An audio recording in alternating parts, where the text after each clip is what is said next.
Chez les Devache, il y a la volonté de ne pas faire les choses de façon classique et surtout de façon gratuite. C'est-à-dire qu'on aurait pu faire un échantillonnage tout ce qu'il y a de plus normal, comme on en voit partout dans Paris. Au-delà même de l'échantillonnage, on a voulu faire un peu plus que ça. Et donc c'est pour cela qu'on se retrouve ici, dans ce parc, qui est une formidable opportunité via des street artistes de coloriser ce parc, mais aussi de donner la possibilité à des projets locaux ou à des projets parisiens de pouvoir se développer et de pouvoir, grâce à notre échantillonnage, grandir et être mis en place. Parce que c'est vraiment dans l'ADN de l'entreprise qu'à chaque fois, développer bien sûr du business, voilà, et là on est sur un lancement d'un yaourt à boire, et également faire en sorte de changer les choses et le modèle en général, qu'il soit agroalimentaire ou qu'il soit social. Bonjour, je m'appelle Jérémy, je fais partie de l'association Pépin Production. Donc on est une association de pépiniéristes de quartier. Donc on fait pousser des plantes dans Paris, qui sont acclimatées à Paris et avec les Parisiens. Est-ce que vous connaissez la meilleure manière pour l'instant de faire pousser une plante? Généralement, comment ça se passe? Tac, on prend 2 nœuds, donc on enlève les petites feuilles. On prend un godet, on le remplit de terre.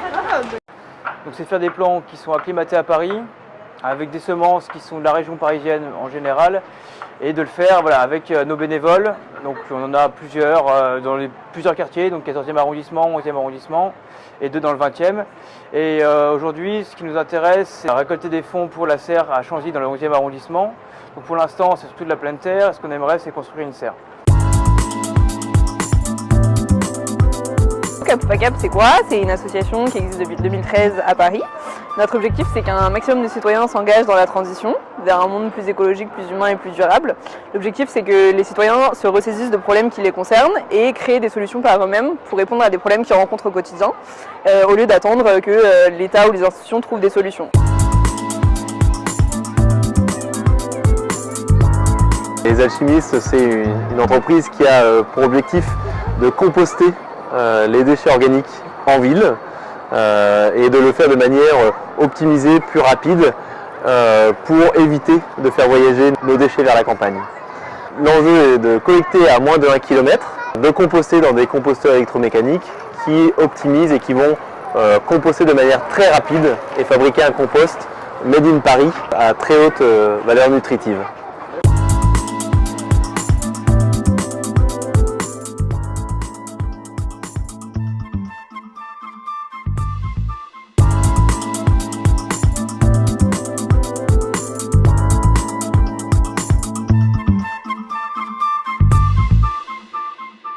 On trouve ça super, on aime bien les couleurs et on est assez fasciné de le voir faire parce que d'habitude on ne voit pas faire. On voit le résultat souvent dans la rue et déjà on aime bien, on est assez sensible à ce genre d'art et là on est impressionné par la justesse du trait. L'art en général fait du bien, après voilà, et c'est chouette d'ouvrir à d'autres formes d'art qu'on ne connaît pas. Mais l'art fait toujours du bien, oui. Les lignes aussi, vous allez voir la baleine d'Orwan, c'est pas une ligne qui est bien dessinée, bien tracée comme les petits personnages à l'entrée. C'est des lignes qui sont un peu plus libres. Donc essayez de regarder ce genre de petits détails et après vous allez revenir soit le refaire, soit l'interpréter, soit faire autre chose. Vous avez compris ?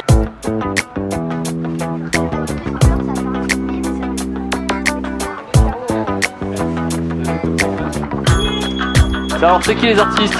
C'est nous!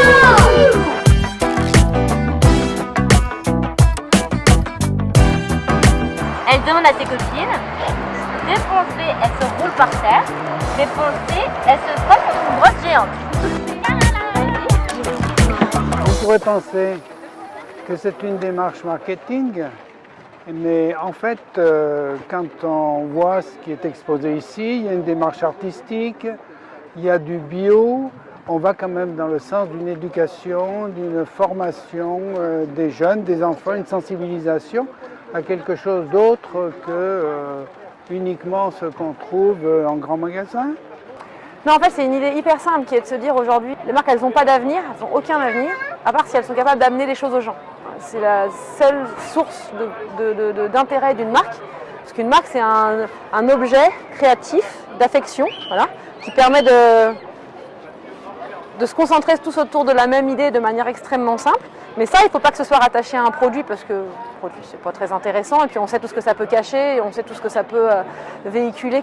Et donc aujourd'hui, la marque, le principe, c'est qu'elle se décale en fait et qu'elle devienne à la fois un moyen d'adhésion pour les gens, un moyen d'action pour eux. Et potentiellement, quand c'est possible, parce que c'est elle qui a des ressources en fait, financières, un moyen de permettre aux gens de faire des choses et de progresser, de faire ensemble.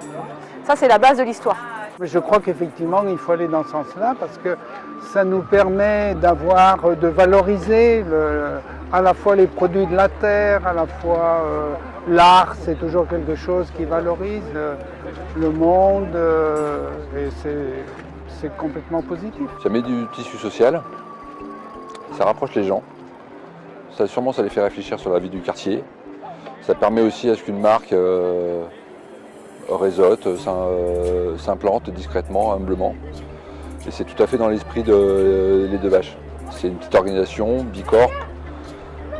Bicorp est un grand mouvement international qui a pour envie de rendre le monde meilleur, les entreprises utiles. Ça vous permet de travailler votre raison sociale. Pixelis est aussi Bicorp. Ulule qui nous a aidé à organiser le mouvement est aussi Bicorp. Ça met les marques à leur juste valeur dans la vie de quartier. Moi j'ai trouvé que c'était un projet très intéressant dans la mesure où son objectif premier est de créer du lien entre les habitants du quartier, que ce soit des particuliers, des commerçants, des établissements administratifs et surtout colorer le quartier, mettre de la gaieté, de la bonne humeur et puis je vous dis surtout créer du lien et voilà, c'est ça qui m'a intéressée dans ce projet, cette dynamique que l'on peut surtout perpétuer pour les semaines et les mois et voire les années à venir. Je trouve que c'est bien de faire des activités d'art en plein air pour que les gens qui viennent au parc ils voient toutes ces œuvres et que les enfants qui viennent ils s'amusent.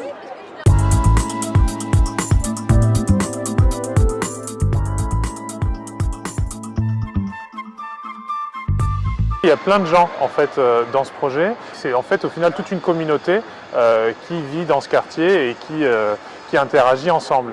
Et l'idée, c'était pas forcément de venir en tant que marque imposer quelque chose aux habitants du quartier, imposer une vision ou voilà, c'était faire de quelque chose de collaboratif, constructif avec tout le monde pour créer du lien social, pour amener de la bonne humeur, pour amener du dialogue, de l'échange et faire en sorte aussi que cette vision du monde bio qu'on a des projets citoyens, on le rende réalité avec ce qu'on voit ici.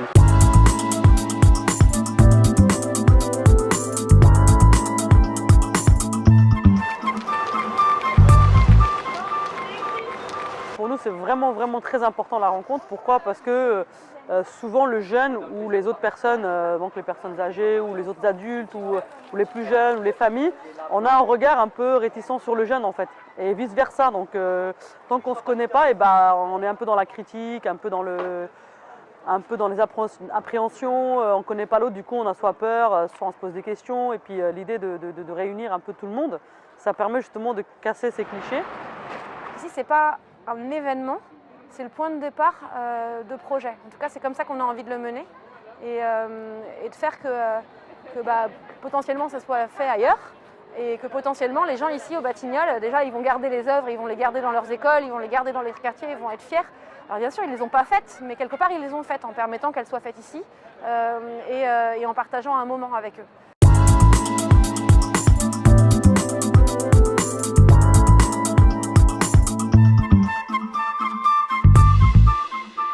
Je suis très heureux d'accueillir Colorful ici au Parc Martin Luther King pour une grande première.